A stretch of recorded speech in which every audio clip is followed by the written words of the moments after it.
Finally, Gary and I sit down and recap on the 2024 Motor Events Melonaid race.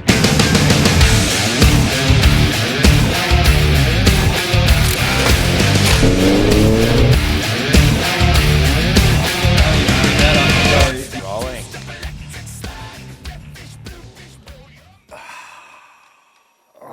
I needed this, eh? I needed this about 3 hours ago.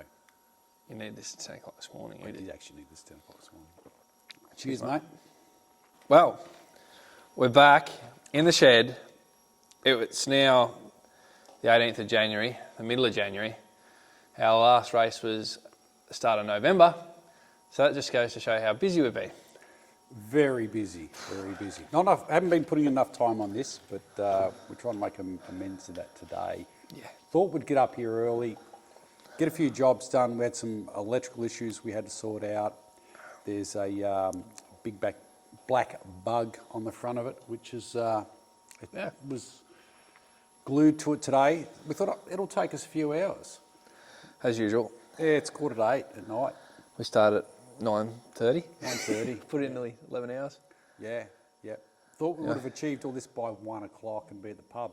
Yep. Not happening. Didn't happen. So I'll recap back on what happened for us at the Bend. Day one was good. Up till about 3:30, I reckon. Was it about 3:30? Nah, your stint in the car was 12 o'clock. Oh, no, yeah, maybe you're right, because we didn't it was start late in the racing day. until 12. Yeah, okay. It was late in the day. Late in the day, yeah. So it was, day one was had all the promise of being good. Yeah. Learning the track, obviously, all of us getting a chance to learn the track, but then Gary's stint, Gary noticed the engine light coming on. That was a little bit strange. The engine light was coming on, losing power.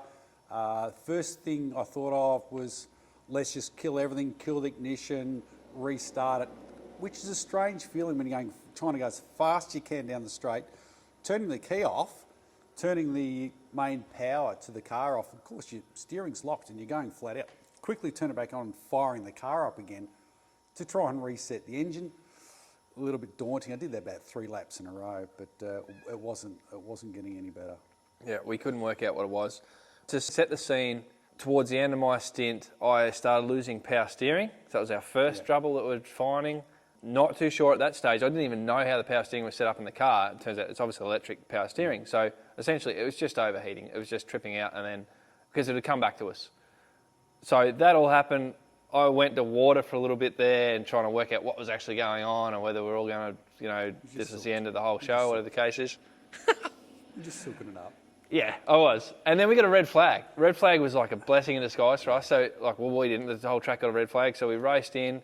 We did a fuel stop and change drivers, and then went back to our garage, popped the hood. What do we find? That the dipstick had blown out, which was, it used to be zippy tied in, so it's something we probably should have done in the workshop, but we just forgot about it. And a whole side of the car was just covered in engine oil. Not just the side, the entire underside of the car was covered in engine oil. So at first we assumed that it was oil in some of the electrical plugs. So we thought it was an electrical issue while we're having these engine light issues. So after the race, we were allowed till 10 o'clock at night at the Bend to work on the car. After that, you've got to get kicked out and on you go on your way. So we did our service. We did our engine oils, gearbox oils, brake changes, tyre changes, and started looking for this so-called electrical problem. It was about then that we realised that the car was actually a little bit loud too towards the end of the day, louder than usual. And I found that the dump pipe had come loose at the flange off the turbo. So pulled all that apart and tightened that back up. Thought, yep, no worries, that might be a reason, could have attributed to it. Anyway, tightened all that back up, got that sorted, finished our servicing, and yeah, that's sort of where we ended. Started the next day, hopeful that we were going to be, all right again. And our fingers were crossed, and as soon as the car went out, no boost. There was nothing. So I thought we're just going to drive it like a naturally aspirated car, and we just wrung its neck all day. Yep. Didn't care about the engine light, nothing. We just thought we were just going to drive this thing till either blows up or it keeps going. But it made it through day 2 okay.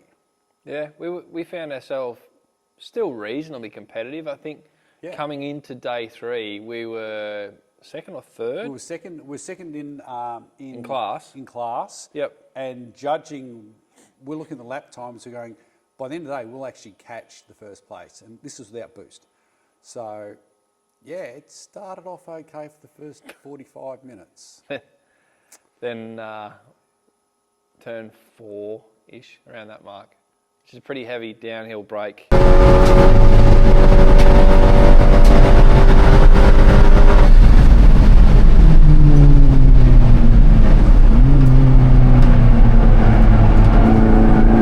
Just all of a sudden, braking and then shutter, bang, front left, something happened. And I was like, that ain't cool.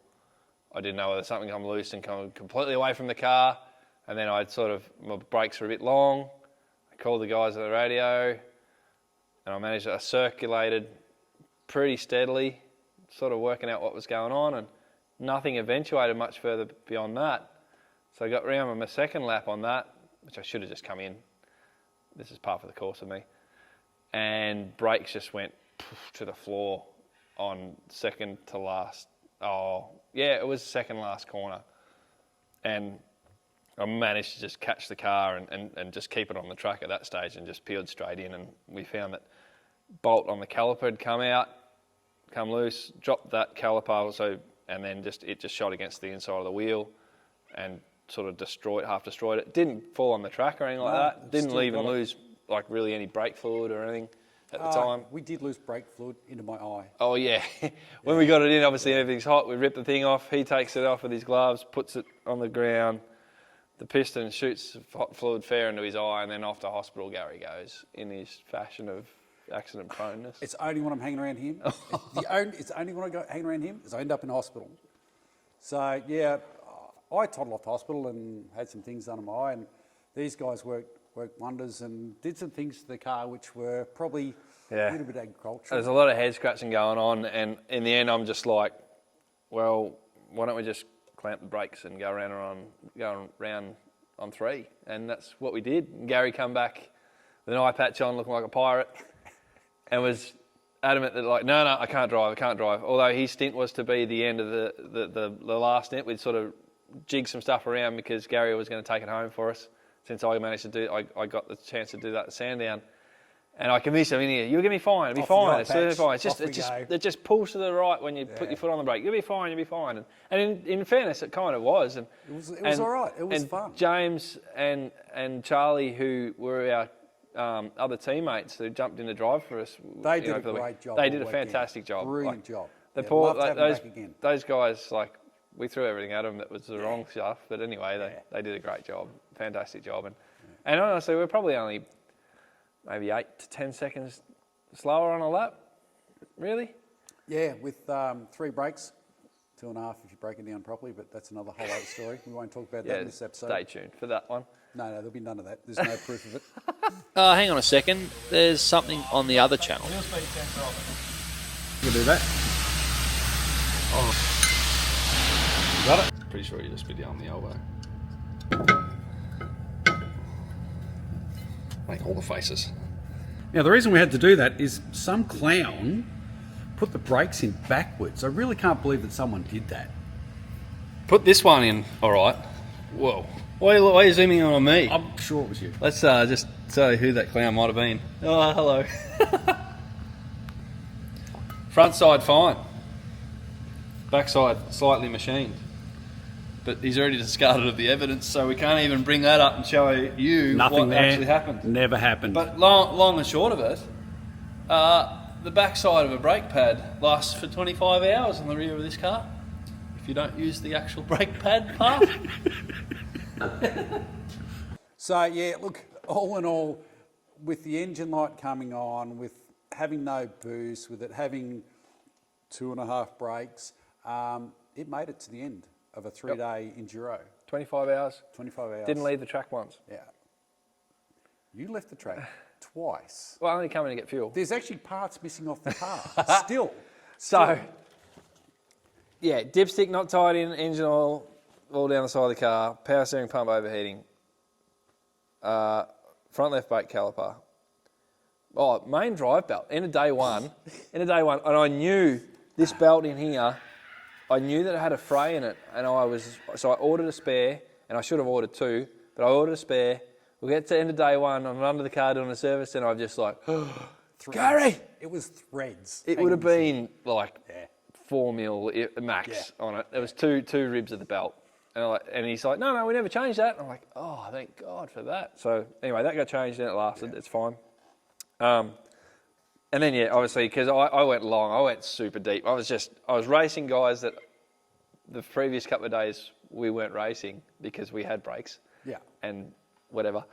And I just went super deep in the second last turn and ended up way out in the sand trap. I was out there. I was pretty sure I made sandcastles for a while. We will have some new apparel, which will be available soon, and there'll be it's a type of trophy that's coming out soon. He doesn't even know about it yet, but he's getting an award for one. I don't know about this. No, you don't know about it yet, so don't you worry about it. That's cool. Yeah, absolutely. So, the verdict. We got it back here. It still took us. I mean, I didn't work on the car every day or anything like that. It parks in the shed, workshop, so I walked past it. Finally, turns out the locking nut on the wastegate had come loose and decided it was no longer playing part. It had exited the chat. And our wastegate was just flapping in the breeze. So no wonder we had no that was the problem for the whole weekend. We'd lost one little nut off the wastegate, and we thought it was electrical issues. So, we live and learn with these French cars. French, German. Yes, cars. French, German, mixture, whatever it is. But, so we won't fall for that trap again. No, we know. Yeah. So that's definitely getting tied on. Then brake calipers are getting locked, like a different locking washer. Yep. They had spring washers on them, but they're getting a different locking washer, and they're definitely getting Loctited. So I got Gary pulling the bolts back out after we just put them back in from changing rotors.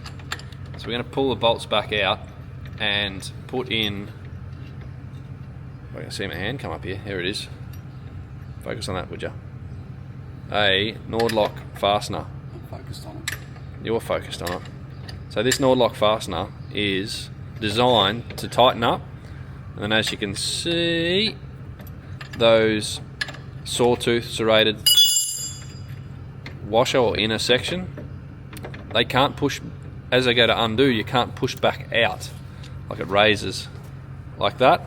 Fantastic. Use them in the mining industry. I've used them when I was a driller to prevent bolts from rattling out on drifters and high percussion equipment.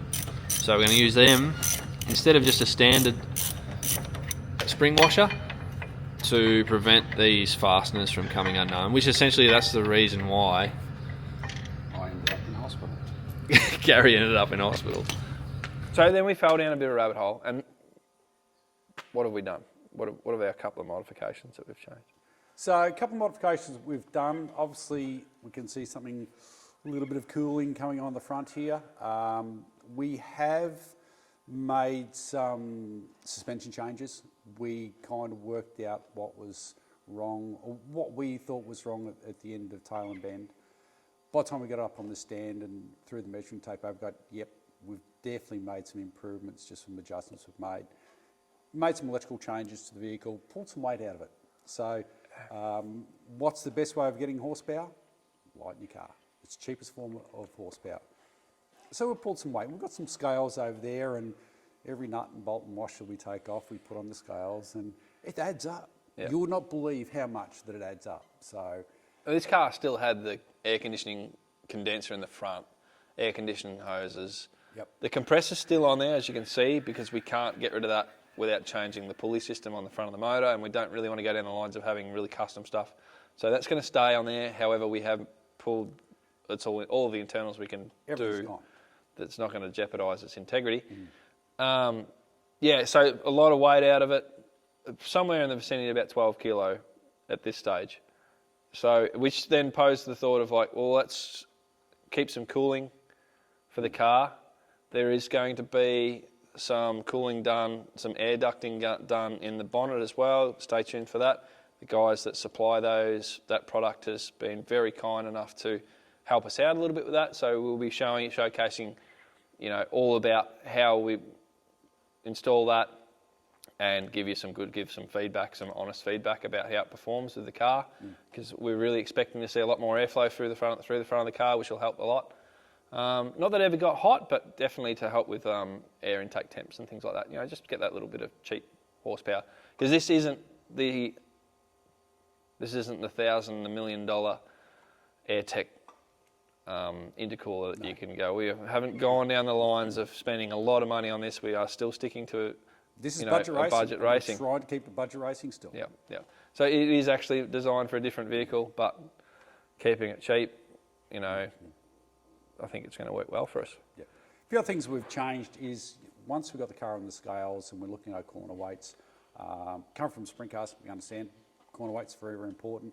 Once we had a look at it, where it actually was, it was time to start moving things around the car. So we've made some changes, and we'll let you know how it goes after. Well, we're going to do a test day at Winton next month before I think it's the 22nd of March is when we actually race up there. Yeah. So we'll have some good data from the test day, and we'll see how it goes. See how it performs. All right, cheers, guys. Thanks for tuning in. Take care. Nailed that. Hey. Nailed that, mate.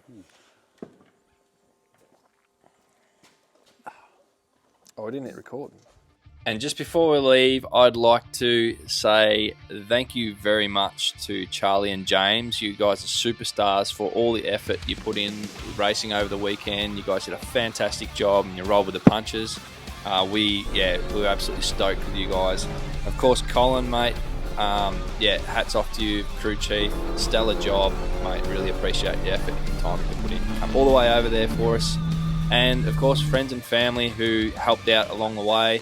Anyone who wants to donate to Rare Cancers, please jump on the Motor Events website. You'll follow the links and just put down Escargo as your team that you're donating to.